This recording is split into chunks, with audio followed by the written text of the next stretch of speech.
શું તમે પણ ગુજરાત પોલીસની તૈયારી કરી રહ્યા છો અને તમને એવું લાગે છે કે ભરતીના છેલ્લા દિવસોમાં તમે વધારે પડતું રનિંગ વર્કઆઉટ કરશો તો તમારું રનિંગમાં ઇમ્પ્રુવમેન્ટ આવશે? તો આ એક ભૂલ તમારું સિલેક્શન રોકી શકે છે.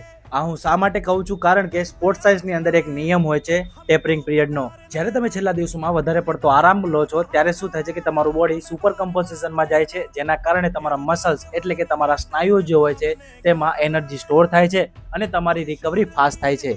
અને જો તમે છેલ્લા દિવસોમાં રિકવરી નથી લેતા તો તમારા પગમાં, તમારા મસલ્સમાં વધારે પડતો પેન રહે છે અને તમે ભરતીના દિવસે સારું પરફોર્મન્સ નથી આપી શકતા. પણ સાંભળો, આરામ લેવાનો મતલબ કે હું એવું નથી કહેવા માંગતો કે તમે પથારી પર પડ્યા રહો, પણ તમારે એક્ટિવ રેસ્ટ લેવાનો છે. જેમાં શું હોય છે કે તમે લાઇટ જોગિંગ કરો છો, એટલે કે હળવું જોગિંગ કરો છો, પ્લસ વોકિંગ કરો છો, પ્લસ આમાં 10 થી 15 મિનિટ માટે જોગિંગ કરો તમે, પ્લસ તમે એવી એક્સરસાઇઝ કરો જેનાથી તમારી બોડી એક્ટિવ રહે અને તમારી બોડી ફ્રેશ રહે.